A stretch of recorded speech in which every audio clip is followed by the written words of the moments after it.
નમસ્કાર વિદ્યાર્થી મિત્રો, સ્વાગત છે આપનું મારી ચેનલ એચએસ ટ્યુટોરિયલમાં।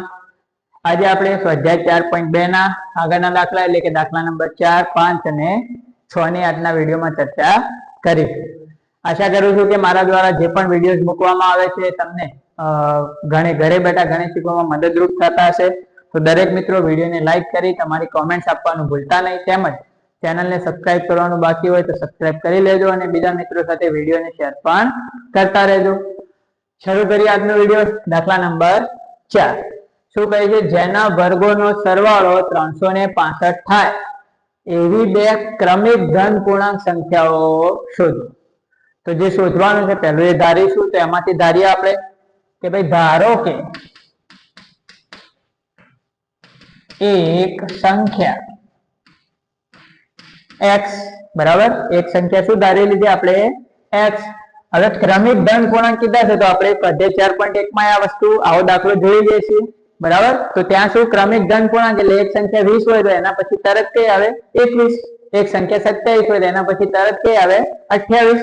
તો બસ એ જ રીતે આપણે એક સંખ્યા ધારેલી, ભાઈ ધારો કે એક સંખ્યા x, તો પછી બીજી સંખ્યા શું થવાની?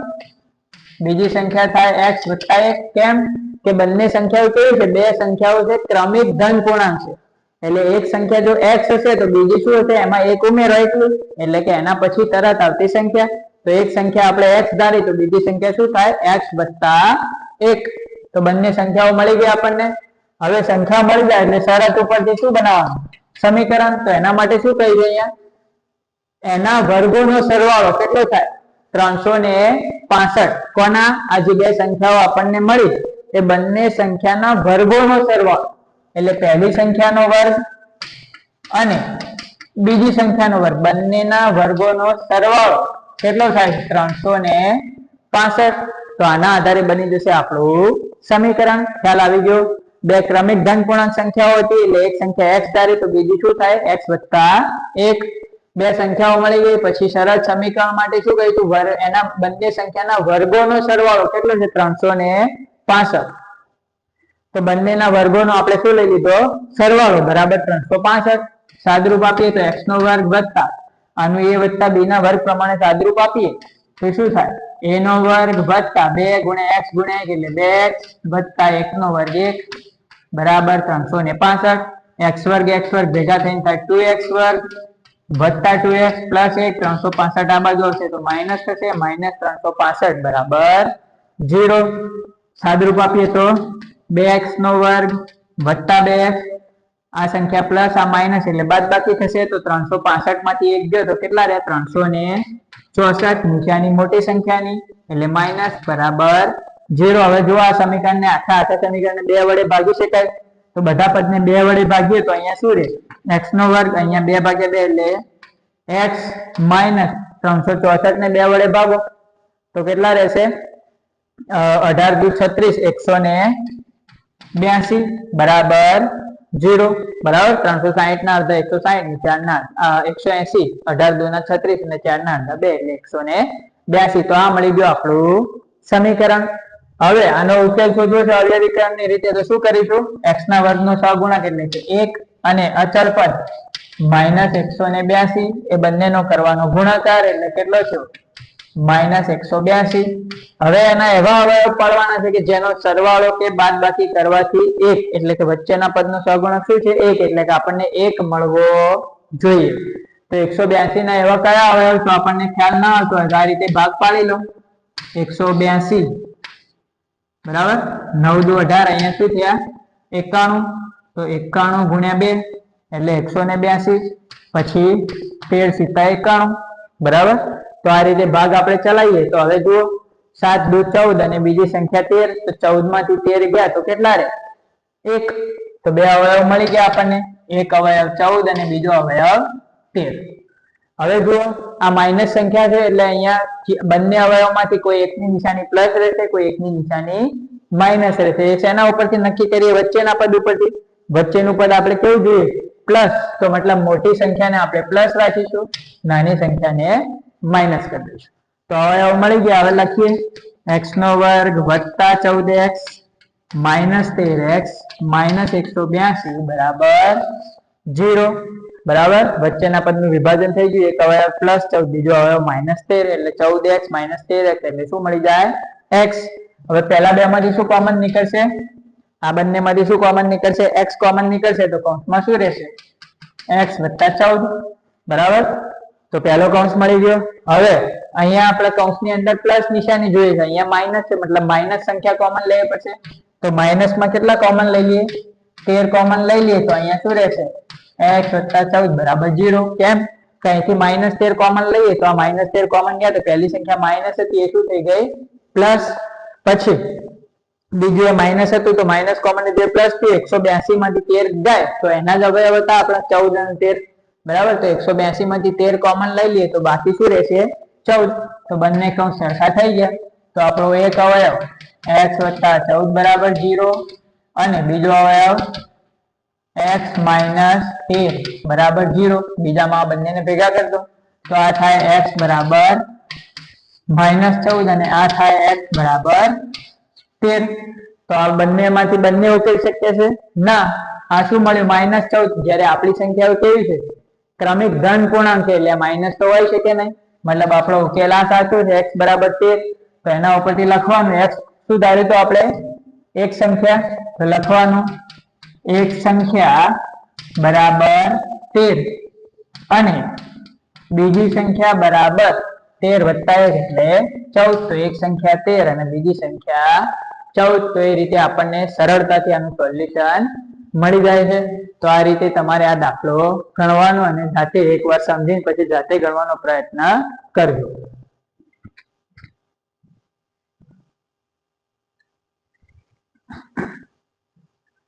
હવે શરૂ કરીએ દાખલા નંબર 5 શું કહે છે એક કાટકોણ ત્રિકોણનો ભેદ તેના પાયા કરતા 7 સેમી નાનો છે જો કર્ણની લંબાઈ 13 સેન્ટીમીટર હોય તો બાકીની બે બાજુઓના માપ શોધો હવે મિત્રો કાટકોણ ત્રિકોણ હોય કેવો હોય આ રીતે હોય એક બાજુ કાટકોણ ત્રિકોણ અને કાટકોણ ત્રિકોણનો ભેદ એટલે શું થાય ધારો કે આને નામ આપીએ ABC તો આ AB એ શું થાય કાટકોણ ત્રિકોણનો ભેદ કેમ કે સામેની બાજુને લંબ હોય છે એટલે એને શું કહેવાય ભેદ બરાબર હવે શું કહે છે તો ભેદ એના પાયા કરતા 7 સેન્ટીમીટર નાનો એટલે કે ભેદ AB એ પાયા BC કરતા 7 સેમી નાનો છે બરાબર તો બાકીની બે બાજુના માપ શોધો તો જે બે બાજુના માપ શોધવાના છે એમાંથી એક બાજુ ધારીએ આપણે તો આપણે ધારીએ કે ભાઈ ધારો કે જો ભેદ માટે તો કન્ડિશન આપી છે તો ભેદ પાયા કરતા 7 સેમી નાનો છે મતલબ શું ધારીશું આપણે બાકીની બે બાજુ શોધવાની છે કઈ થઈ પાયો અને ભેદ પણ એમાંથી ધારવું શું તો આપણે પાયો ધારીશું કેમ કે ભેદ માટે કન્ડિશન આપેલી છે તો આપણે ધારીશું કે ધારો કે પાયાનું માપ x સેન્ટીમીટર છે શું ધારી લીધું ધારો કે પાયાનું માપ x સેન્ટીમીટર છે બરાબર તેથી ભેદનું માપ કેટલું થાય કહેલું છે ભેદ એના પાયા કરતા 7 સેમી નાનો તો પાયો કેટલો હતો x એના કરતા 7 સેન્ટીમીટર નાનો તો ભેદનું માપ કેટલું થયું x - 7 સેમી ખ્યાલ આવી ગયો રકમ વાંચી કાટકોણ ત્રિકોણની વાત કરી હતી કાટકોણ ત્રિકોણમાં પાયા અને ભેદ બાકીની બે બાજુ કર્ણનું માપ આપી દીધું છે 13 બરાબર પાયા અને ભેદનું માપ શોધવાનું તો એમાંથી જે શોધવાનું એમાંથી જ આપણે કોઈ એક વસ્તુ ધારીએ છીએ તો એ વસ્તુ આપણે કઈ ધારી પાયાનું માપ ધારી કેમ પાયાનું જ માપ ધારી કેમ કે ભેદ માટે તો અહીંયા કન્ડિશન આપેલી છે એના ઉપરથી આપણને ભેદનું માપ મળવાનું તો એટલા માટે આપણે પાયાનું માપ ધાર્યું કે ભાઈ ધારો કે પાયાનું માપ x સેન્ટીમીટર છે તો પાયાનું માપ x હોય તો ભેદનું કેટલું પાયા કરતા 7 સેમી નાનો તો પાયાનું માપ -7 એટલે ભેદનું માપ થઈ ગયું તો બંનેના માપ મળી ગયા હવે બંને માપ મળી ગયા પછી શરત ઉપરથી સમીકરણ તો અહીંયા સમીકરણ બનાવવા માટે શેનો ઉપયોગ કરો સાહેબ તમે કહેતો કોઈ કન્ડિશન બીજી તો દેખાતી નથી પણ અંદર જ કન્ડિશન છે આ શું છે કાટકોણ ત્રિકોણ વાત શેની કરી છે કાટખૂણો બનાવતી બે બાજુ અને કર્ણની તો આપણે એક પ્રમેય જાણીએ છીએ પાયથાગોરસનો પ્રમેય એના ઉપરથી આપણે આનું કામ કરી શકીએ જો અહીંયા પાયાનું માપ કેટલું મળ્યું x તો આપણે લખી દીધું ભેદનું માપ કેટલું મળ્યું x - 7 હવે કાટકોણ ત્રિકોણમાં પાયથાગોરસ લાગુ પાડીએ તો શું થાય એક બાજુનો વર્ગ એટલે કે AB નો વર્ગ વત્તા બીજી બાજુ BC નો વર્ગ બરાબર કર્ણ એટલે કે AC નો વર્ગ બરાબર એક બાજુનો વર્ગ વત્તા બીજી બાજુનો વર્ગ બરાબર કર્ણનો વર્ગ. તો અહીંયા AB નું માપ કેટલું છે? x - 7 તો એનો વર્ગ. BC નું માપ કેટલું છે? x તો એનો વર્ગ. અને AC કેટલા છે? કર્ણનું માપ 13 આપેલું છે તો 13 નો વર્ગ. એના ઉપરથી આપણું સમીકરણ મળી જશે. a ઓછા b ના વર્ગ પ્રમાણે સાદુરૂપ આપીએ તો x નો વર્ગ માઈનસ તો માઈનસ 2ab એટલે 2 ગુણ્યા x ગુણ્યા 7 એટલે 7 દુના 14x વત્તા b નો વર્ગ એટલે 49 વત્તા x નો વર્ગ બરાબર 13 નો વર્ગ 169 બરાબર. સાદુરૂપ આપીએ x નો વર્ગ વત્તા x નો વર્ગ એટલે 2x નો વર્ગ માઈનસ 14x વત્તા 49 169 આ બાજુ લાવીએ તો માઈનસ 169 બરાબર 0. હજુ સાદુરૂપ આપીએ તો 2x નો વર્ગ માઈનસ 14x એક સંખ્યા પ્લસ એક માઈનસ એટલે બાદ બાકી થશે તો 169 માંથી 49 બાદ કરી દો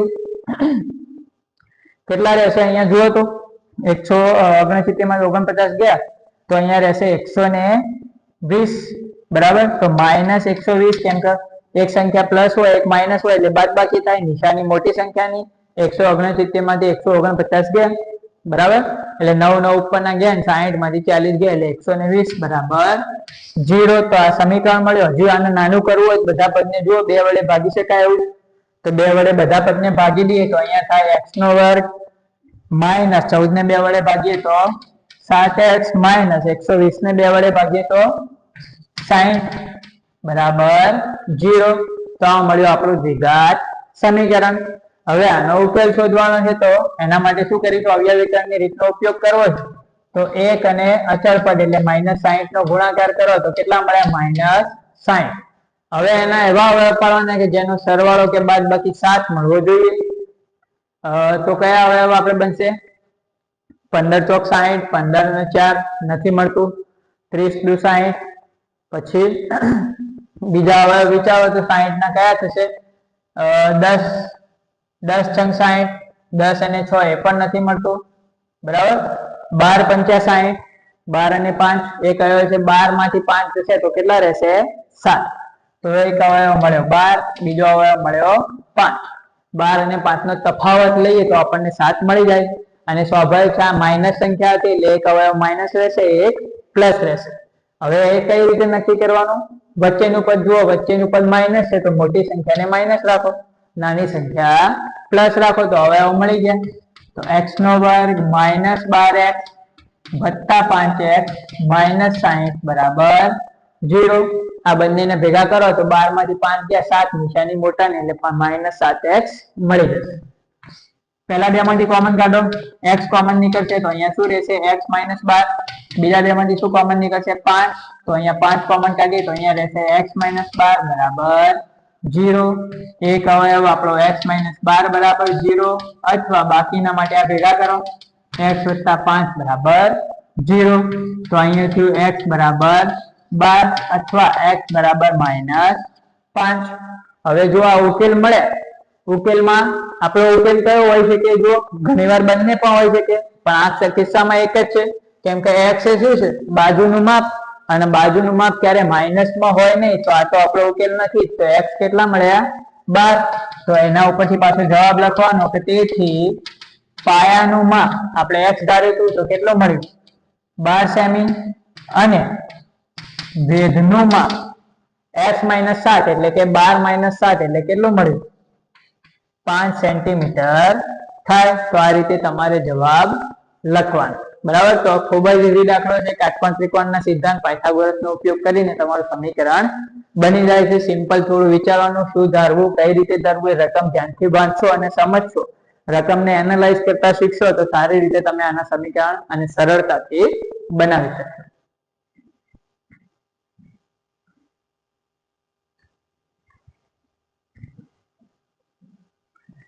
હવે જોઈએ સ્વાધ્યાય 4.2 નો છેલ્લો દાખલો. શું કહે છે? જો આ દાખલો પણ આપણે ઉદાહરણના જે દાખલા સોલ્વ કર્યા હતા ઉદાહરણ 1 માં એમાં બીજા નંબરનો દાખલો તો એના જેવો સેમ ટુ સેમ દાખલો છે. એ જ મેથડ થી આપણે સોલ્વ કરવાનો. શું કહે છે? એક કુટીર ઉદ્યોગ એક દિવસમાં કેટલીક માટીની વસ્તુઓ બનાવે છે. એક નિશ્ચિત દિવસે જણાવ્યું કે પ્રત્યેક વસ્તુની ઉત્પાદન કિંમત એટલે કે એક વસ્તુની ઉત્પાદન કિંમત કેટલી છે? તે દિવસે ઉત્પાદિત વસ્તુના બમણા કરતા 3 વધુ, એટલે કે ઉત્પાદિત વસ્તુની જે સંખ્યા હોય એના બમણા કરતા 3 વધુ એટલું શું છે? એક વસ્તુની ઉત્પાદિત કિંમત. જો તે દિવસે કુલ ઉત્પાદન ખર્ચ 90 હોય તો તે ઉત્પાદિત વસ્તુની સંખ્યા અને વસ્તુની ઉત્પાદન કિંમત શોધો, પ્રત્યેક વસ્તુની એટલે કે એક વસ્તુની. તો હવે બે વસ્તુ શોધવાની, પણ એમાં ધારીશું શું આપણે? ઉત્પાદિત વસ્તુની સંખ્યા. કેમ કે કિંમત માટે તો આપણને એક સમીકરણ એક વિધાન આપેલું છે જેની મદદથી આપણે કિંમત નક્કી કરી શકીશું. તો આપણે સંખ્યા ધારીશું કે ભાઈ ધારો કે પ્રત્યેક દિવસની ઉત્પાદિત વસ્તુની સંખ્યા કેટલી? x, એટલે કે એક દિવસમાં ઉત્પાદિત થતી વસ્તુની સંખ્યા આપણે કેટલી ધારી લીધી? x. તેથી હવે લખીએ પ્રત્યેક વસ્તુની ઉત્પાદન કિંમત. પ્રત્યેક વસ્તુની ઉત્પાદન કિંમત કેટલી થાય? તો એના માટે કહ્યું છે કે ભાઈ એક નિશ્ચિત દિવસે જણાય પ્રત્યેક વસ્તુની ઉત્પાદન કિંમત કેટલી છે? તે દિવસે ઉત્પાદિત વસ્તુના બમણા, એટલે એક દિવસની ઉત્પાદિત વસ્તુ જે x હતી એના બમણા કરતા 3 વધુ, એટલે કે વસ્તુની સંખ્યાના બમણા કરતા 3 વધુ. તો આટલા રૂપિયા એક વસ્તુની ઉત્પાદન કિંમત છે. તો આખી રકમમાંથી આપણને ખ્યાલ આવે કે આ બે વસ્તુ શોધવાની છે, ભાઈ એક દિવસમાં કેટલી વસ્તુ બને છે, અને બીજું શું શોધવાનું છે કે એક વસ્તુની કિંમત કેટલી. તો બંનેમાંથી એક વસ્તુ ધારવાની હતી, તો અહીંયા કિંમત માટેનો ઉલ્લેખ રકમમાં કરેલ છે, તો એની મદદથી કિંમત મળી રહેશે, પણ આપણે ધારીશું વસ્તુની સંખ્યા. બરાબર? તો આપણે વસ્તુની સંખ્યા ધારી, ભાઈ પ્રત્યેક દિવસે ઉત્પાદિત વસ્તુની સંખ્યા x. બરાબર? પછી એના ઉપરથી રકમ માટે, કિંમત માટે જે કહ્યું એ કર્યું, ભાઈ એક વસ્તુની ઉત્પાદન કિંમત કેટલી છે? તો એ દિવસે ઉત્પાદિત વસ્તુની સંખ્યાના બમણા કરતા 3 વધુ. તો ઉત્પાદિત વસ્તુની સંખ્યા કેટલી હતી? x, એટલે એના કરે આપણે બમણા એટલે 2x, એના કરતા 3 વધુ એટલે 2x + 3. આટલી થાય એક વસ્તુની ઉત્પાદન કિંમત. હવે આપણને એક દિવસની વસ્તુની સંખ્યા મળી ગઈ, એક વસ્તુની કિંમત પણ મળી ગઈ. તો હવે આપણે શરત ઉપરથી શું બનાવીશું? સમીકરણ. તો એના માટે આપણને શું કહ્યું છે રકમમાં? જો આટલાનો તો ઉપયોગ થઈ ગયો, હવે શું કહીશું? તે દિવસે કુલ ઉત્પાદન ખર્ચ 90 રૂપિયા. તો આપણે મેં તમને ઉદાહરણમાં પણ સમજાવ્યું હતું કે ભાઈ કુલ ખર્ચ 90 રૂપિયા થયો, તો એ કોના બરાબર થાય? તો વસ્તુની સંખ્યા ગુણ્યા એક વસ્તુની કિંમત. બરાબર? એટલે કે એક વસ્તુની કિંમત એના જોડે ટોટલ વસ્તુની સંખ્યાનો ગુણાકાર કરો તો એ કુલ ખર્ચ 90 બરાબર થાય. મેં તમને ત્યાં પણ એ દાખલામાં પણ સમજાવ્યું હતું, ઉદાહરણ વાળા દાખલાની અંદર, કે ભાઈ આપણે ધારો કે તમારે 5 બોલ લેવા, એક બોલની કિંમત 50 રૂપિયા છે, તો 5 ની કેટલી થાય? 5 × 50, તમે ટોટલ કરશો 5 × 25 250. તો સેમ અહીંયા પણ એ જ છે. એક દિવસમાં x વસ્તુઓ બનતી હોય, એક વસ્તુની કિંમત આટલી છે, તો એક વસ્તુની કિંમત ગુણ્યા વસ્તુની સંખ્યા કરો તો આપણને કુલ રકમ મળી જાય, જે આપણને અહીંયા 90 આપેલું. તો એ બની ગયું આપણું સમીકરણ. હવે સાદુરૂપ આપીએ તો 2x × x એટલે 2x² પ્લસ 3 × x એટલે 3x બરાબર 90. 90 આ બાજુ લાવીએ તો 2x² + 3x - 90 બરાબર 0. બરાબર? 2x અહીંયા ગુણ્યા 2x², x પાછો અહીંયા ગુણ્યા 3x. તો સિમ્પલ સમીકરણ મળી ગયું. હવે આપણે શું કરીશું? જે આપણે કરતા હતા, x² નો સહગુણક અને અચળ પદ બંનેનો ગુણાકાર. 9 × 18 કેવા મળ્યા? -180. હવે આ -180 ના એવા અવયવ પાડવાના કે જેનો સરવાળો બાદબાકી થવાથી 3 મળવા જોઈએ. તો એવા કયા અવયવ પડી શકે છે? જુઓ તો 9 × 18 90 અને 20. બરાબર? 90 × 2 કરીએ તો 1 મળે, પણ એ તો બહુ મોટો તફાવત થઈ જાય, તે આપણા કામ નહીં આવે. બરાબર? તો 180 ના એવા કયા બે અવયવ પાડે? તો જુઓ, ડાયરેક્ટ ખ્યાલ ના આવતો હોય તો ભાગ પાડી લો. અહીં કેટલા થશે? 9 × 18 એટલે 90 × 180, 45 × 90. હવે 5 ચાલશે તો 15 × 30, 15 × 45, ત્રણે ભાગ ચલાવી દીધો. પછી 5 × 15 અને 5 × 5. તો અવયવ મળી ગયા. હવે આમાંથી કોઈ એવી બે સંખ્યાઓ બનાવો કે જેનો સરવાળો બાદબાકી 3 મળી શકે. તો તફાવત લઈશું આપણે અહીંયા. તો 5 તારી 15 અને 3 દુ 6 દુ 12. તો આ બંનેનું આ 3 નું જોડકું બનાવી દીધું. તો 15 અને 12, એક સંખ્યા મળી 15, બીજી સંખ્યા મળી 12. 15 અને 12 નો તફાવત લઈએ, 15 માંથી 12 બાદ કરીએ કેટલા રહેશે? 3. બરાબર. હવે અહીંયા માઇનસ સંખ્યા છે તો એક હવે માઇનસ રહેશે, એક પ્લસ રહેશે, સ્વાભાવિક વાત છે. તો એ કયો માઇનસ રાખવો, કયો પ્લસ રાખવો? તો એના માટે મેં તમને શું કહ્યું હતું? વચ્ચેનું પદ જુઓ. તો વચ્ચેનું પદ શું છે? પ્લસ. તો મોટી સંખ્યા પ્લસ રાખો, નાની સંખ્યા માઇનસ. તો સાદરૂપ આપી દઈએ, 2x નો વર્ગ વત્તા 15x માઇનસ 12x માઇનસ 90 બરાબર 0. ક્લિયર? પહેલા બે માંથી શું કોમન નીકળશે? અહીંયા બંનેમાંથી શું કોમન નીકળ્યું છે? ફક્ત ને ફક્ત નીકળશે અહીંયા તમારો x. તો x કોમન કાઢીશું. અહીંયા x કોમન કાઢીશું તો અહીંયા શું રહ્યું? 2x વત્તા અહીંયા કેટલા રહ્યા? 15. બરાબર. આ બંનેમાંથી x એટલો જ કોમન નીકળે છે. x કોમન કાઢ્યો તો અહીંયા શું રહ્યું? 2x વત્તા 15. અહીંયા પ્લસ છે, અહીંયા માઇનસ, મતલબ માઇનસ સંખ્યા કોઈ કોમન કાઢીશું. હવે 15 અને 12 નો ગુણાકાર કર્યો તો 90 મળે. આપણે અહીંયા અંદર કેટલા જોઈએ છે? 15 જ જોઈએ છે. બરાબર.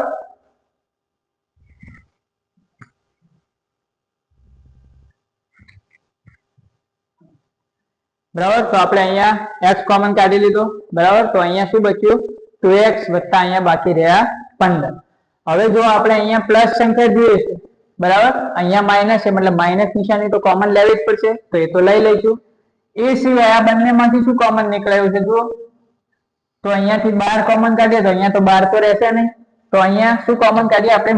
-6 કોમન કાઢીએ. જો કૌંસ પાછા બંને સરખા થવા જોઈએ. તો અહીંયા 2 તો રાખવાના જ છે.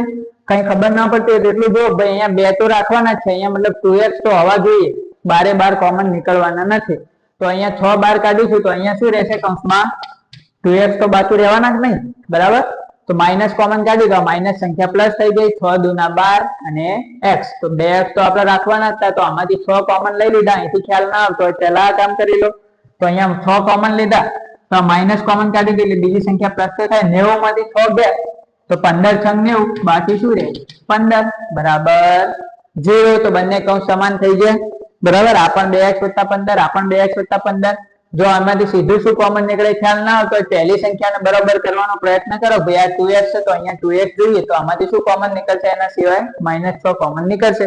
તો હવે એક અવયવ આપણું થઈ ગયું 2x વત્તા 15 બરાબર 0, અથવા બીજો x - 6 બરાબર 0. આનું સાદુરૂપ આપીએ તો 2x બરાબર -15, x બરાબર -15 ના છેદમાં 2, અને અહીંયા x બરાબર કેટલા મળશે? 6. હવે x શું હતું આપણું? પ્રત્યેક દિવસે ઉત્પાદિત વસ્તુની સંખ્યા. તો વસ્તુની સંખ્યા અપૂર્ણાંકમાં હશે નહીં, માઇનસ પણ ના હોય. તો વસ્તુની સંખ્યા આપણી કઈ સાચી છે? 6. તો લખવાનું ભાઈ પ્રત્યેક દિવસે ઉત્પાદિત વસ્તુની સંખ્યા કેટલી છે? 6.